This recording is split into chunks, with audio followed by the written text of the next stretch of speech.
kita harus menghormati proses hukum. Saat ini apa yang disampaikan, apa yang dilaporkan oleh dokter detektif sudah memasuki proses hukum. Kita hormati. Tadi kalau ditunjukkan barang bukti, makanya tadi saya agak sedikit bertanya. Tadi dikatakan ini ada barang bukti di tangan saya. Pertanyaan saya itu barang bukti yang sudah diserahkan ke Polda. Lain lagi. Oh, artinya begini. Sekali lagi Dr. Richard menghormati proses hukum. Saya tidak mau masuk terlalu dalam ke dalam materi. Karena ini sudah berproses hukum, kita hormati penyidik Polda Metro Jaya. Tapi yang perlu saya garis bawahi, tadi dokter detektif mengatakan bahwa ada pasien-pasien yang komplain begitu melalui doktif. Kita kembali kepada undang-undang kesehatan tentunya. Dalam undang-undang kesehatan itu, seorang dokter yang diperhadapkan di depan penyidik, sebelum ada proses penyidikan, wajib ada rekomendasi dari MDP. Majelis Disiplin Profesi. Itu menjadi syarat formil utama. Artinya secara etik dulu kemudian. Betul. Nah, pertanyaan berikutnya adalah apakah proses hukum yang sudah dijalankan ini sudah memenuhi syarat atau belum? Secara formil kita bicara. Sekali lagi, Undang-Undang Kesehatan menyatakan bahwa seorang dokter, tenaga medis, tenaga kesehatan yang diperhadapkan di depan penyidik memiliki masalah hukum, wajib dimintai rekomendasi kepada Majelis Disiplin Profesi. Itu dulu. Ada atau tidak? Nah, menjadi pertanyaan, kalau tidak ada, apa implikasi hukumnya? Apakah laporan ini cacat formil atau tidak? Itu menjadi tanda tanya dong. Karena sekali lagi, syarat utama untuk naik ke penyidikan harus ada surat rekomendasi dari Majelis Disiplin Profesi.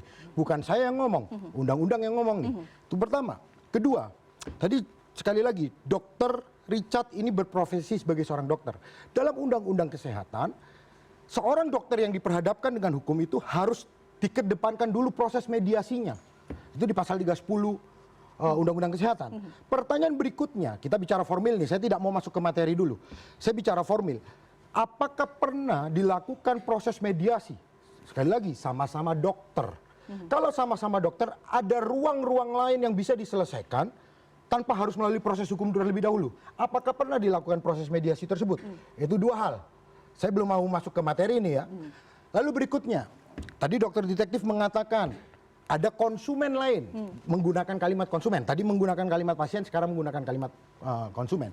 Tentu kita akan masuk kepada Undang-Undang Perlindungan Konsumen. Di dalam Undang-Undang Perlindungan Konsumen, nanti mungkin bisa dijelaskan dari Sekretaris YLKI, apa sih yang dimaksud dengan konsumen? Konsumen adalah orang yang menggunakan produk untuk diri sendiri, orang lain, keluarga, atau mungkin untuk hewan. Harus digunakan. Ya. Maka pertanyaannya adalah, apakah dokter detektif menggunakan produk itu? Itu dulu. Lalu kemudian, di pasal 5 Undang-Undang Perlindungan Konsumen, jelas sekali dikatakan, kewajiban konsumen, salah satunya adalah konsumen harus beritikat baik dalam melakukan transaksi. Apa yang dimaksud itikat baik? Kalau ada seseorang membeli sebuah produk, lalu kemudian tujuannya bukan untuk menggunakan produk itu untuk pribadinya, tetapi membeli, saya mengatakan seseorang ya, saya tidak mengatakan dokter detektif, membeli sebuah produk, lalu kemudian produk itu dipakai untuk laporan polisi. Pertanyaannya, apakah itu termasuk konsumen beritikat baik atau tidak? Nah, itu menjadi pertanyaan. Lalu kemudian begini, kita harus paham dulu dalam Undang-Undang Perlindungan Konsumen. Pertanggungjawaban pidana dalam Undang-Undang Perlindungan Konsumen itu luas. Di situ digunakan kalimat pelaku usaha. Apa yang dimaksud pelaku usaha? Di situ banyak sekali jabarannya pelaku usaha. Ada distributor, ada penjual, ada produsen di situ.